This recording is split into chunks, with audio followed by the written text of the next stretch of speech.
Hello, you're watching a video made by Full Screen Ahead, and today we have an issue that is a little more common than we would like. Sometimes you may leave a Apple device unattended for some time and forget the passcode that's on it, or a relative may have put a password on it without your permission, leaving the device, quote, disabled. But there is an easy way to get around this, and this video will show you how to do it. So let's get started. Before we start, there are important things to go over. I'm sorry to be a Debbie Downer, but if you do not know your password for your iPhone or iPad, there is no reasonable workaround to gain access to it again. Just to be explicit, the iPhone or iPad will have to be erased to do this process. Be prepared to lose contacts and pictures, or be ready to recover them from a copy you've previously made on a PC or Mac, or iCloud. There are videos at the end of this video that discuss that. There are a few items that you will need to get this process accomplished. One of them is time. It takes about 1 to 3 hours in the worst cases. You will need iTunes downloaded onto a PC or a Mac. I will discuss that a little bit, or at least give you resources on how to get it.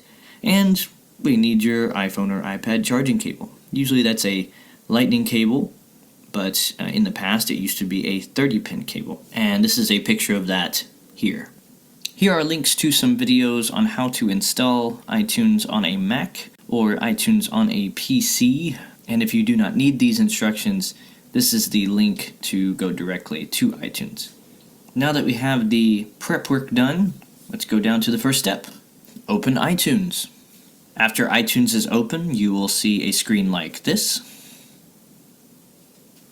After that, the next step is straightforward as well. It is turning off your iPhone. Typically this is done by holding down the power button for 3 seconds.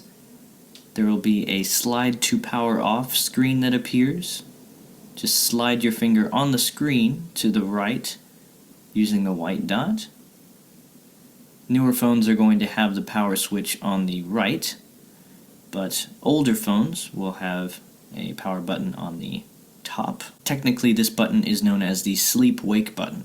The next step is to plug your charging cable into your Mac or PC. There is a USB end of that cable, which is not the normal end that you plug into your phone. So plug the USB end that looks like this into the same symbol that's on the PC or the Mac. And here are a few examples of what that port looks like.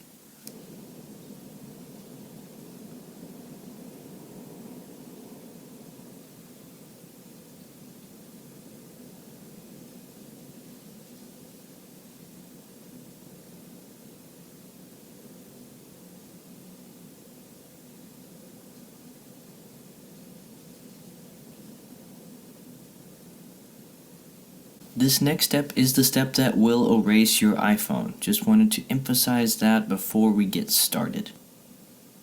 Hold the home button at the bottom of your iPhone, the circle button at the bottom of the iPhone's display.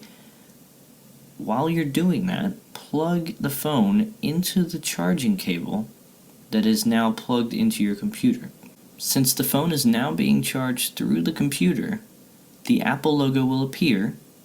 Continue to hold the home button during that process. The Apple logo will turn into the iTunes logo. Now you can release that home button. If we take a look at your PC or Mac, you'll see that iTunes is responding to the iPhone being plugged in.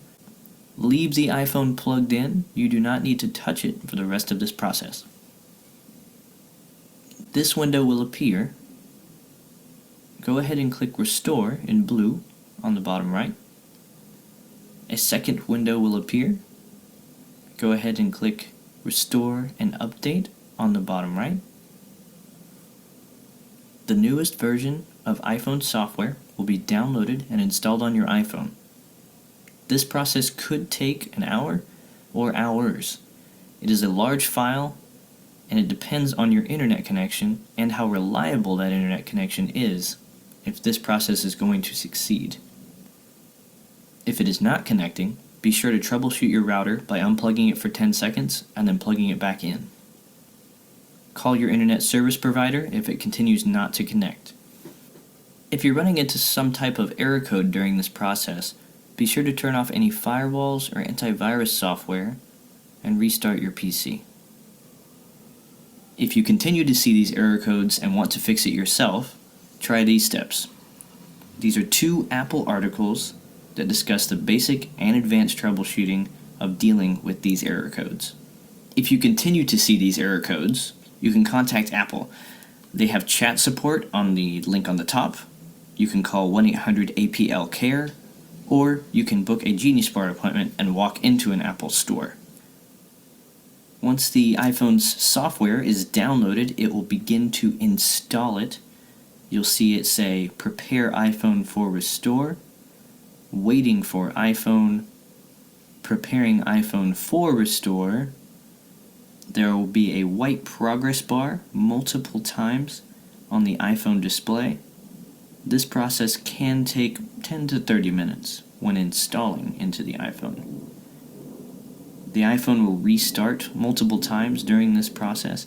When it is complete, there will be a white screen that says "Hello" in different languages. You may see a window in iTunes that says "Activate iPhone." Ignore this window for now. You do not need to type that information in at this current time. Once you get to this "Hello" screen, swipe your finger to the right as you would normally unlock your iPhone. You can unplug it from the computer at this point if you do not have a backup on your PC or your Mac. And that's pretty much it. You did it. Your iPhone is back in the state that it was when you opened the box for the first time. If you'd like to recover from an iCloud backup, there's a link on the top left. If you'd want to recover from a Mac or PC backup, there's a link on the top right. If you do not have a backup, you can set your iPhone up as new. That will be an option in the setup screens. I know this is not great news to hear, to set up the iPhone as new, but we can prepare for next time. You can learn how to do a iCloud backup on the bottom left, or learn how to do a backup on a Mac or PC on the bottom right. Thank you for watching this video, and I hope you continue to go full screen ahead.